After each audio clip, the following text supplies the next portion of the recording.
जय श्री स्वामीनारायण विद्यार्थी मित्रों, श्री पुरुषोत्तम विद्यालय मानकुआ ऑनलाइन एजुकेशन में आपका स्वागत है। आज हम एक नया टॉपिक पढ़ेंगे, लेकिन उससे पहले एक सामान्य प्रश्न है जो मैं आपसे पूछ रहा हूँ कि मजबूत इमारत बनाने के लिए क्या आवश्यकता है। मजबूत इमारत बनाने के लिए क्या आवश्यकता है? धूल, कंकड़, सीमेंट, ये तो है ही, लेकिन मजबूत इमारत बनाने के लिए सबसे ज़रूरी है उसकी नींव। अगर नींव मजबूत होगी तो इमारत है वो भी मजबूत रहेगी। यानी कि मजबूत इमारत में नींव का मजबूत होना बहुत ही ज़रूरी है। उसी तरह से कोई भाषा जो है उसकी मजबूती का जो आधार है, जो नींव है, वह है व्याकरण। कि व्याकरण के द्वारा ही भाषा हम रोचक बना सकते हैं, उसको मजबूती प्रदान कर सकते हैं। इसलिए आज हम एक व्याकरण का टॉपिक पढ़ने वाले हैं जिनका नाम है वचन। अभी आप सोचोगे कि व्याकरण से भाषा से क्या संबंध है? तो अगर व्याकरण भाषा में न हो तो भाषा शुद्ध नहीं होती है। जैसे एक मैं छोटा सा उदाहरण आपको दे रहा हूँ। जैसे कि रमेश जा रहा है, तो यहाँ पर रमेश है वो पुल्लिंग है, इसीलिए वहाँ पर जा रहा है ऐसा शब्द है, तो ये शुद्ध वाक्य है। लेकिन अगर मैं ऐसा बोलूँ कि रमेश जा रही है, तो ये अशुद्ध वाक्य है। तो अशुद्ध वाक्य को शुद्ध बनाने के लिए, यानी कि शुद्ध भाषा बनाने के लिए व्याकरण है वो खूब ही जरूरी है, महत्व का जरूरी है। इसलिए आज हम व्याकरण पढ़ने वाले हैं। बिना व्याकरण से किसी भी भाषा की कल्पना नहीं की जा सकती है। इसलिए भाषा को सुंदर और रोचक बनाने के लिए व्याकरण है उसमें नींव का कार्य करती है। तो आज हम ऐसा ही एक व्याकरण पढ़ने वाले हैं जिनका नाम है वचन और उसके प्रकार।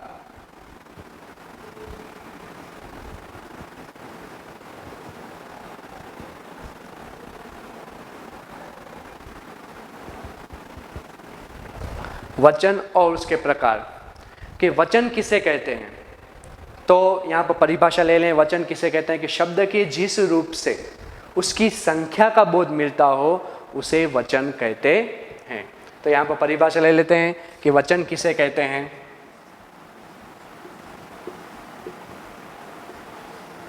परिभाषा कि शब्द के जिस रूप से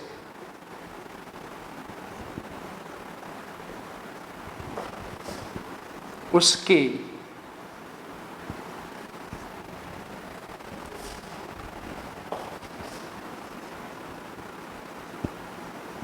संख्या का बोध मिलता हो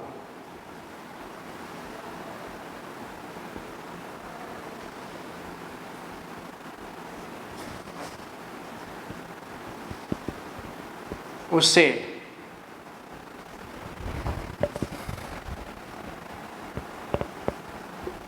वचन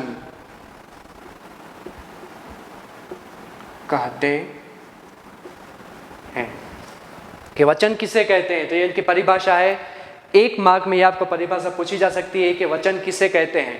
तो शब्द के जिस रूप से उसकी संख्या का बोध मिलता हो उसे वचन कहते हैं। कि शब्द के जिस रूप से उसकी संख्या का बोध मिलता हो तो उसे हम वचन कहते हैं। अब वचन के प्रकार, कि उनके प्रकार कितने हैं, तो वचन के प्रकार, तो वचन के दो प्रकार पाए जाते हैं। कितने? दो प्रकार। वचन के दो प्रकार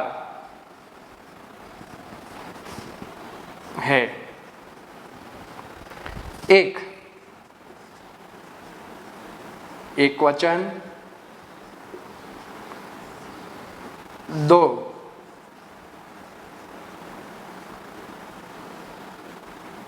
बहुवचन। के परिभाषा और प्रकार, 2 मार्क में आपको ये पूछा जाता है कि वचन की परिभाषा देकर उनके प्रकार के नाम लिखे। तो वचन की परिभाषा तो हमने यहाँ पर देख ली। प्रकार कितने हैं, तो प्रकार 2 पाए जाते हैं। वचन के 2 प्रकार है, एक वचन और बहुवचन। अभी एक वचन किसे कहते हैं, तो शब्द के जिस रूप से उसके शब्द के जिस रूप से एक ही व्यक्ति, प्राणी या पदार्थ का बोध मिलता हो उसे एक वचन कहते हैं। तो आइए उनकी परिभाषा देख लें कि एक वचन किसे कहते हैं। एक वचन, तो यहां पर लिखेंगे शब्द के जिस रूप से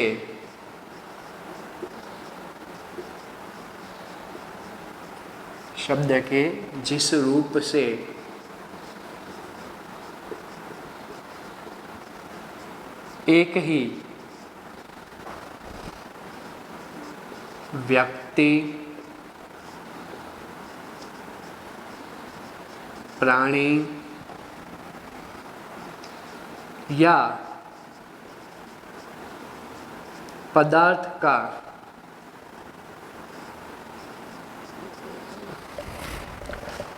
पदार्थ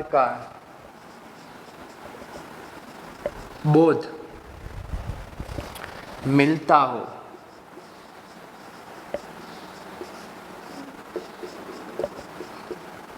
उसे एक वचन कहते हैं। उसे एक वचन कहते हैं। कि शब्द के जिस रूप से एक ही व्यक्ति, प्राणी या पदार्थ का बोध मिलता हो तो उसे एक वचन कहते हैं। यानी कि एक ही व्यक्ति की बात की गई हो, एक ही प्राणी की बात की गई हो या एक ही पदार्थ का बोध मिलता हो तो उसे हम एक वचन कहते हैं। जैसे उदाहरण तौर पर देखें तो जैसे लड़का,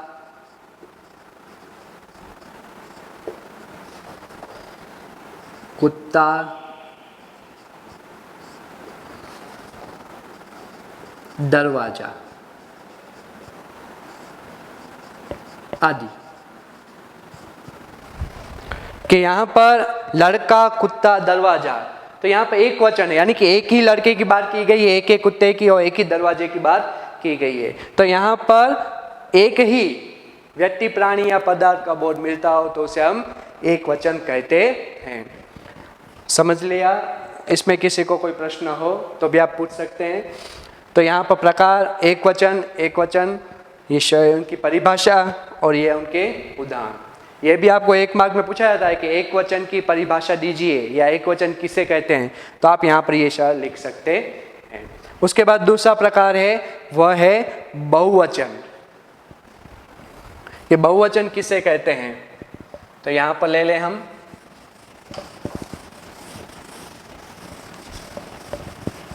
कि बहुवचन किसे कहते हैं। बहुवचन तो शब्द के जिस रूप से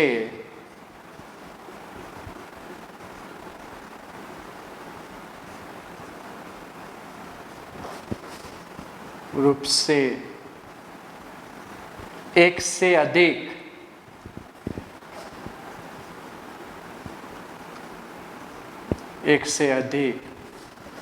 व्यक्ति, प्राणी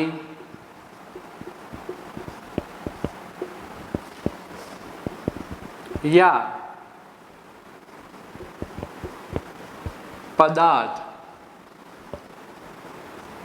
का बोध मिलता हो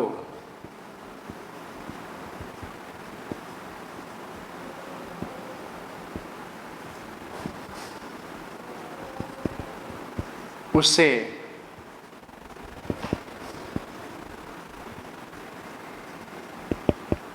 बहुवचन कहते हैं। उसे बहुवचन कहते हैं। जैसे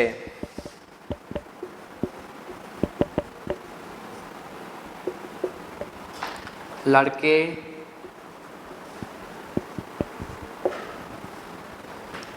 कुत्ते,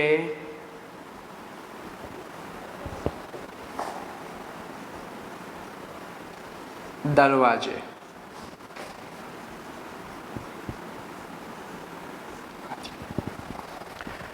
तो यहाँ पर बहुवचन किसे कहते हैं? तो शब्द के जिस रूप से उस एक से अधिक व्यक्ति, प्राणी या पदार्थ का बोध मिलता हो उसे बहुवचन कहते हैं। तो यहाँ पर एक से अधिक यानी कि 2, 5, 10, 1000, 2000 जो भी हो, एक से ज़्यादा हो तो उसे हम बहुवचन कहते हैं। तो यहाँ पर देखो लड़के, ये बहुवचन है। एक वचन में हमने देखा था लड़का, जिसमें एक ही लड़के की बात की गई। यहाँ पर एक से ज़्यादा है इसीलिए उसको हम लड़के कहेंगे। सामान्य तौर पर उदाहरण दूँ तो क्लास में एक लड़का है, क्लास में 5 लड़के हैं, 5 लड़का है ऐसा नहीं कहेंगे। तो यहाँ पर क्लास में 5 लड़के हैं, क्लास में 20 लड़के हैं, क्लास में 3 लड़के हैं। उसी तरह से पिंजरे में 5 कुत्ते हैं, गली में 6 कुत्ते हैं। तो ये यहाँ पर संख्या जितनी भी बढ़ जाती है, तो एक से अगर संख्या बढ़ जाती है तो यहाँ पर कुत्ता का हो गया कुत्ते। उसी तरह से दरवाजा, तो यहाँ पर दरवाजे। हम कहते हैं ना कि हमारे घर में एक दरवाजा है, तो एक दरवाजा है तो एक वचन। हमारे घर में 2 दरवाजे हैं तो बहुवचन। यानी कि एक से अधिक अगर संख्या बढ़ जाए तो उसे हम बहुवचन कहते हैं। क्लियर है? एकदम आसान है। एक ही वस्तु या प्राणी या व्यक्ति की बात की गई हो तो एक वचन, एक से अधिक अगर व्यक्ति, प्राणी और पदार्थ की बात की गई हो तो बहुवचन। एकदम से आसान है, आप आराम से इनको याद रख सकते हैं। तो देखो यहाँ पर लड़का तो लड़के, कुत्ता कुत्ते, दरवाजा दरवाजे। तो एक वचन और बहुवचन, वो यहाँ पर हमने उनकी परिभाषा भी देखी और उदाहरण भी देखे। अभी कई ऐसे शब्द हैं जिनका वचन परिवर्तन होता है। तो देखो यहाँ पर वचन परिवर्तन हुआ, ये लड़के एक वचन है, उसका बहुवचन में परिवर्तन करने के लिए क्या किया? तो देखो यहाँ पर यहाँ पर आ है वो एक वचन है और इसका बहुवचन हो गया लड़के। यानी कि हर एक शब्द के पीछे कोई ना कोई स्वर छिपा हुआ है। उस स्वर का परिवर्तन करने से एक वचन में से बहुवचन शब्द बनता है। तो चलो आइए पहले ये लिख लो, उसके बाद वचन परिवर्तन के नियम लेते हैं कि वचन परिवर्तन के नियम, सामान्य नियम है, उसको भी अगर आप याद रखोगे तो कोई भी शब्द है उसका आप आराम से वचन परिवर्तन कर पाओगे। तो लेते हैं सामान्य नियम वचन परिवर्तन के।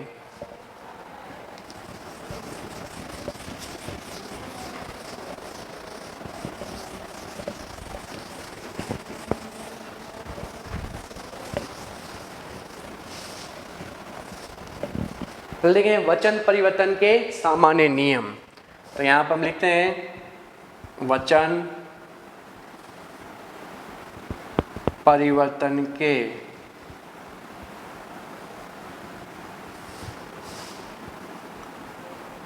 सामान्य नियम।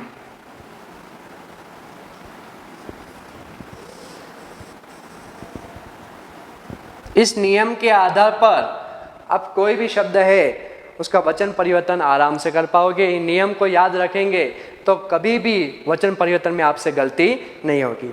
तो वचन परिवर्तन, कोई भी शब्द है या तो पुल्लिंग होता है या तो स्त्रीलिंग होता है। हिंदी में लिंग के 2 प्रकार पाए जाते हैं, या तो पुल्लिंग होता है या तो स्त्रीलिंग होता है। तो पहला जो नियम लेते हैं हम, नियम 1 कि आकारांत,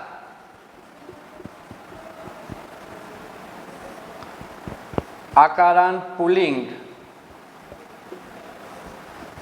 शब्द के अंत में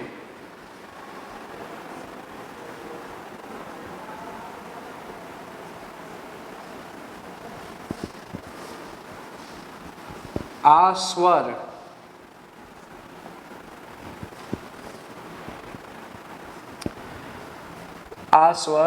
ए स्वर में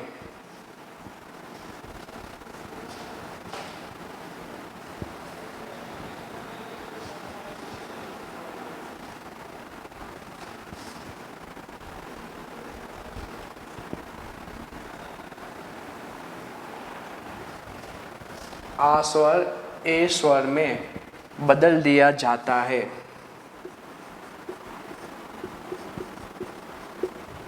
आपको प्रश्न हो रहा है ये आकारांत क्या है? आकारांत यानी कुछ भी नहीं। आकारांत यानी कि ऐसा पुल्लिंग शब्द जिसमें आखिरी अक्षर में आ स्वर छिपा हुआ हो, कि आखिरी कोई भी शब्द हो वो स्वर से बने हुए होते हैं।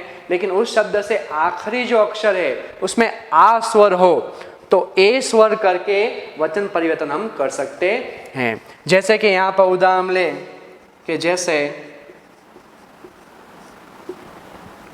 पहले लिया था लड़का, तो यहाँ पर आप देख रहे हो कि ये पुल्लिंग शब्द भी है और यहाँ पर आ स्वर छिपा हुआ है, तो हम कर देंगे ए स्वर में परिवर्तन। लड़का तो लड़के, लड़का तो लड़के। तो देखो यहाँ पर आ स्वर छिपा हुआ है और यहाँ पर ए स्वर छिपा हुआ है, यानी कि आ में से ए परिवर्तन करने से वचन परिवर्तन शब्द बन जाता है। जैसे यहाँ पर एक और लेते हैं गधा, तो हो जाएगा गधे। उसी तरह से कपड़ा, तो हो जाएंगे कपड़े। कमरा, तो हो जाएगा कमरे। तो यहां पर आप देख सकते हैं कि पहला जो है वो एक वचन है, ये बहुवचन, एक वचन, बहुवचन, एक वचन, बहुवचन। तो एक वचन में हमने देखा आ स्वर है, बहुवचन में हो गया ए स्वर। तो आ स्वर का ए स्वर में परिवर्तन करने से वचन परिवर्तन होगा, लेकिन सभी आ स्वर में नहीं आएंगे, कुछ पुल्लिंग शब्दों के अंत में, सभी पुल्लिंग शब्दों के अंत में नहीं आएंगे। वो भी आपको ध्यान में रखना है कि जहां पर भी पुल्लिंग शब्द आ दिखा सबको ए लगा देना नहीं। इसलिए तो यहाँ पर सामान्य नियम बताए गए कि कुछ पुल्लिंग शब्दों के अंत में आ स्वर हो तो उसमें ए स्वर बदलने से वचन परिवर्तन हो जाता है, यानी कि बहुवचन में बदलता है। तो ये आप पहला नियम लेते हैं। दूसरा नियम, कि दूसरा नियम में क्या है, तो अभी अकारांत, अभी यहाँ पर पुल्लिंग शब्द आएगा, अब स्त्रीलिंग शब्द लेंगे कि अकारांत।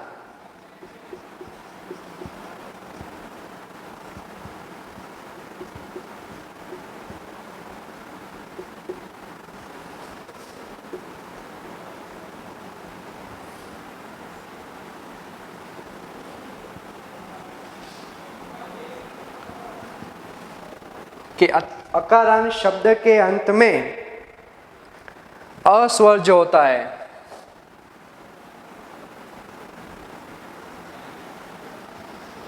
अ स्वर को अनुस्वर वाला ए स्वर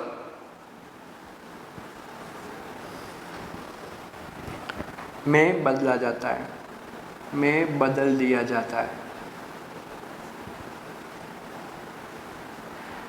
बदल दिया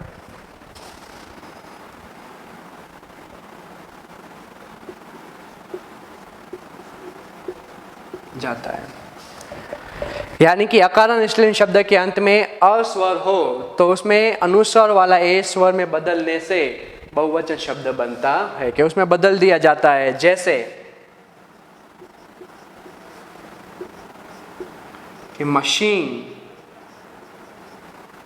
तो यहां पर हो जाएगा मशीनें।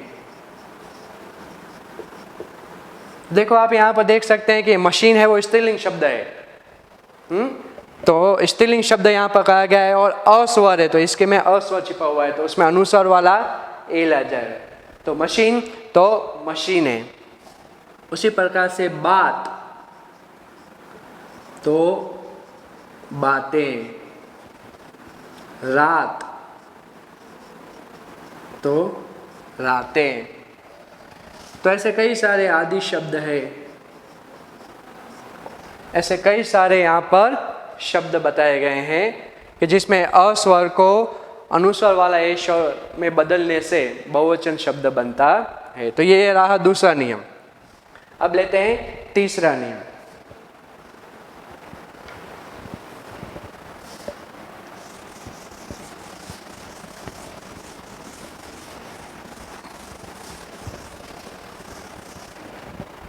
नियम तीसरा,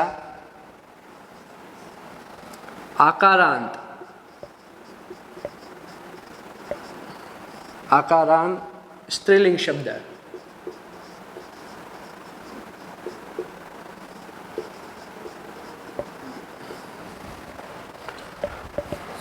स्त्रीलिंग शब्द के अंत में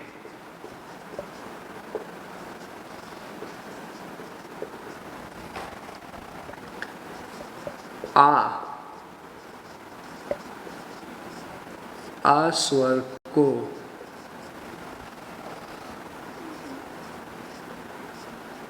ए स्वर में बदलने पर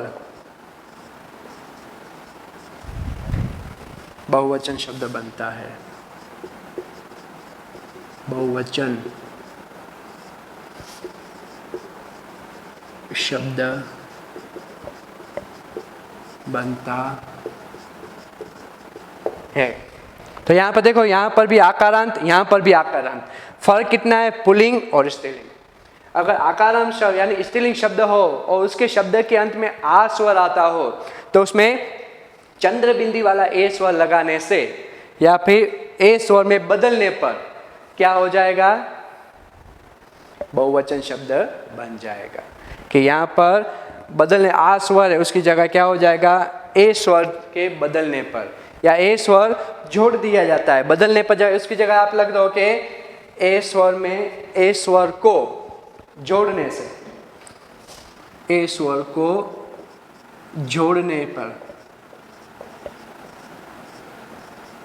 जोड़ने पर बहुवचन शब्द बनता है। जैसे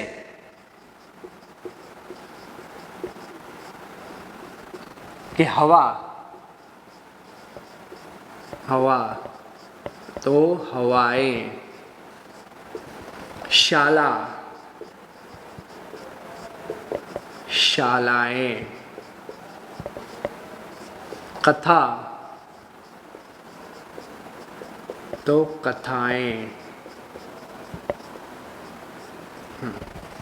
और भी कई सारे शब्द है लेकिन हमें इतने ही ध्यान रखने हैं। अभी ये आपको ध्यान में रखना है। हाँ? यहाँ पर आ शब्द देखो, अभी यहाँ पर हवा है तो यहाँ पर हवे तो नहीं हो जाएगा। शाला है तो शाले नहीं हो जाएगा। यहाँ पर भी लड़का है तो लड़काए नहीं होगा। गधा है तो गधाए नहीं होगा। कपड़ा है तो कपड़ाए नहीं होगा, क्योंकि ये नियम है। तो कुछ स्त्रीलिंग शब्द में भी आ स्वर आता है तो कुछ पुल्लिंग शब्द में भी आ स्वर आता है।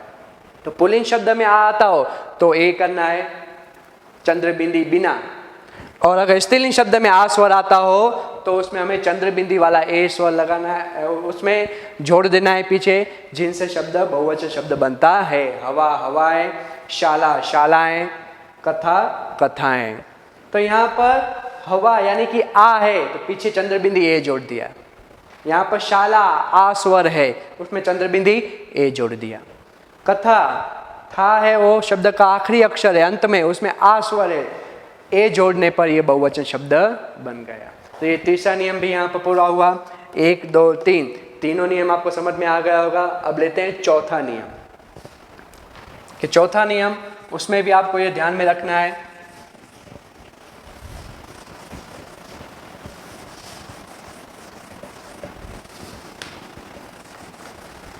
अब ले रहे हैं यहाँ पर चौथा नियम।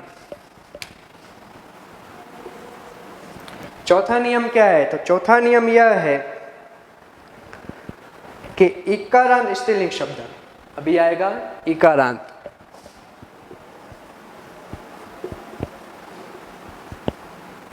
इकारांत स्त्रीलिंग शब्द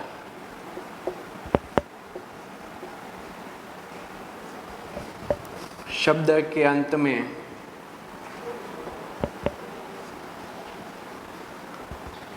के अंत में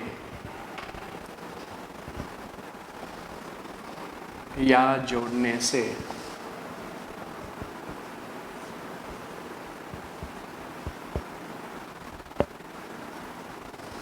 बहुवचन होता है। जैसे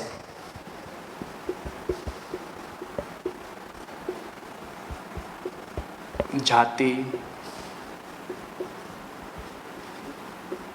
जातियां, शक्ति,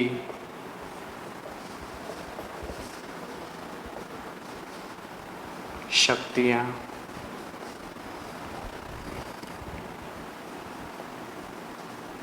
पंक्ति,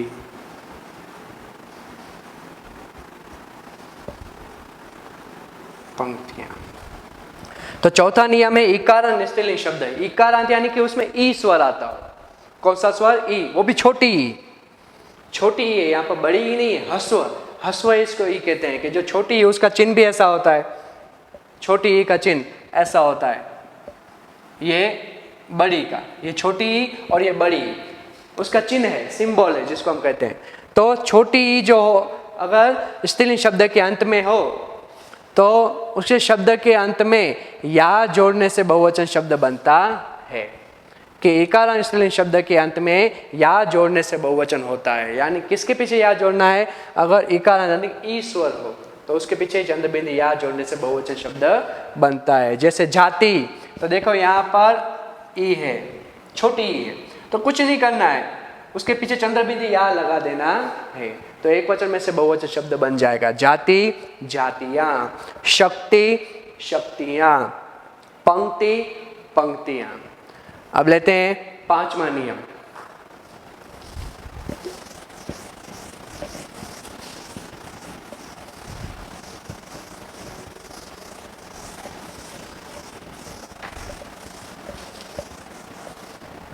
अरे पांचवा नियम, यहाँ पर छोटी आई अब बड़ी आएगी। पांचवा नियम कि इकारांत, यहां पर भी इकारांत लेकिन ये बड़ी है, यह छोटी और ये बड़ी है। इकारांत स्त्रीलिंग शब्दों के अंत में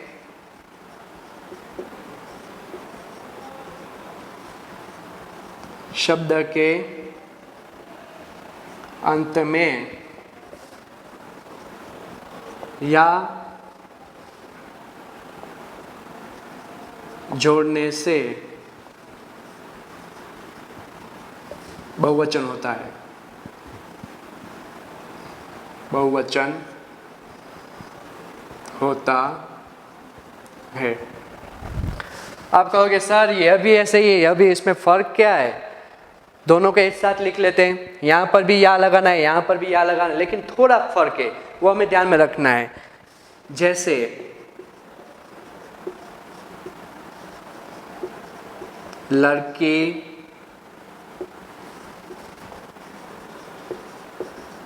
लड़कियां, मछली, मछलियां,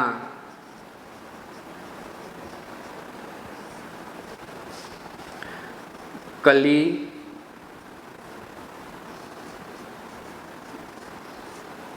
कलियां। तो देखो यहां पर आप ही बताइए कहां पर फर्क हो रहा है? यहाँ पर भी या लगाया गया है, यहाँ पर भी या लगाया गया है। फर्क क्या है? फर्क यह है कि बड़ी है तो उसको पहले छोटी में परिवर्तन करना है, फिर चंद्र बिंदु या लगाना है। देखो यहाँ पर लड़की, तो की है यहाँ पर बड़ी, बड़ी है तो उसको पहले छोटी किया, लड़की, फिर चंद्र बिंदु या लगा देना है, चंद्र बिंदु वाला या उसमें लगा देना है। मछली तो मछलियाँ, कली तो कलियाँ। तो इनमें केवल यही फर्क है। क्या फर्क है? कि यहाँ पर छोटी हो तो उसमें चंद्र बिंदु या लगा देना है, अगर बड़ी हो तो पहले उसको छोटी बनाना है, फिर चंद्र बिंदु या लगा देना है। उसके बाद ले रहे हैं छठा नियम।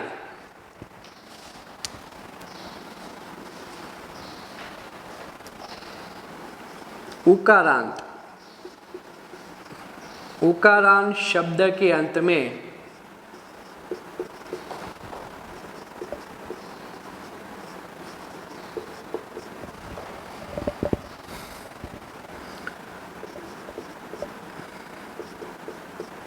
ए स्वर जोड़ने से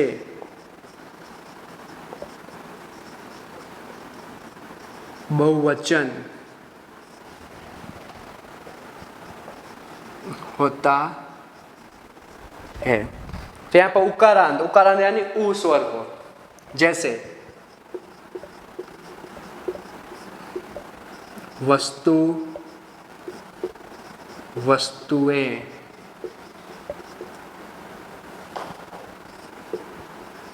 धातु,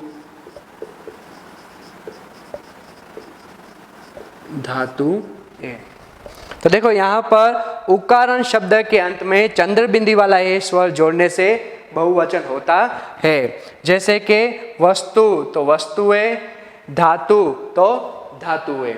तो यहाँ पर हमने छोटा ऊ था उसमें कुछ भी परिवर्तन नहीं किया है, लेकिन चंद्र बिंदी हमने ए लगा दिया है। तो यहाँ पर उकारांत में यह आएगा। 7वां नियम आखिरी ले लेते हैं, और भी 8वां नियम है लेकिन जल्दी से ले लेते हैं। 7वां नियम,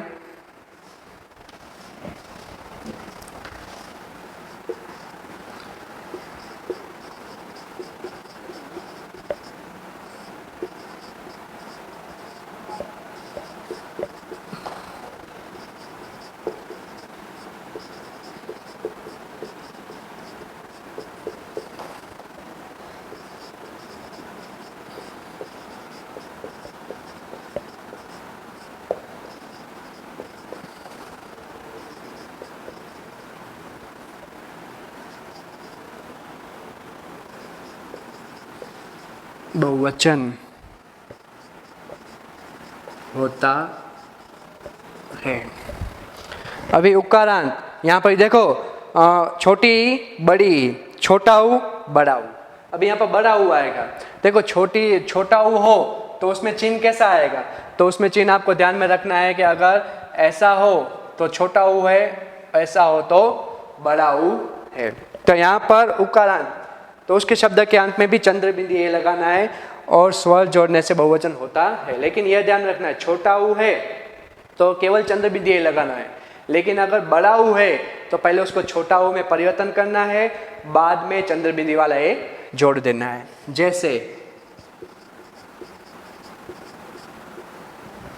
जैसे यहाँ पर ले बहु, बहुए, वधु, वधुए। तो यहाँ पर आप देख सकते हैं बहु बड़ा ऊ है तो उसको छोटा ऊ में परिवर्तन किया, बहु बहुए, वधु वधुए। और भी 2 नियम बाकी रहते हैं, वो हम अगले वीडियो में जब आएंगे तब वचन के जो 2 नियम बाकी रहते हैं वो उसमें हम पूरे कर देंगे।